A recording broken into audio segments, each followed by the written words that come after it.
Mostly इसमें जो cases आते हैं वो है मल्टीपल पर्सनालिटी डिसऑर्डर, जिसको आप स्प्लिट पर्सनालिटी बोल सकते जी हैं। जी तो इसमें ये रहता है कि लोगों को एक्स्ट्रा की चीजें दिखने लगती है, जिसको ये बोलती है हैलुसिनेशन। जी हैलुसिनेशन नहीं रहता है, वो रियलिटी रहती है कि दूसरे रियम की शक्तियां उसको दिखने लग जाती है, अच्छा सुनाई देने लग जाती है, दिखने लग जाती है।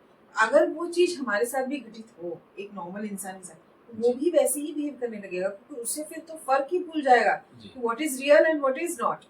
मतलब क्या है वास्तव, जी इस लोक का क्या है और इस रियल का क्या नहीं है, जी उसमें वो दुविधा में पड़ जाता है। और जी फिर वो पागलों जैसी हरकत करने लगता है, क्योंकि उसे समझ में ही नहीं आता है जी कि मेरे सामने जो खड़ा व्यक्ति है वो ये सही है, क्योंकि उसको वो सत्य मानने लग जाता है। जी फिर वो लोगों को बताता है चिल्ला चिल्ला के, ये देखो मैं इससे बात कर रहा हूँ, जी ये जी है, जी ये मेरा दोस्त है या जी इसका नाम ये है। जी लोग फिर उसे पागल का करार देते हैं। तो ऐसा नहीं है।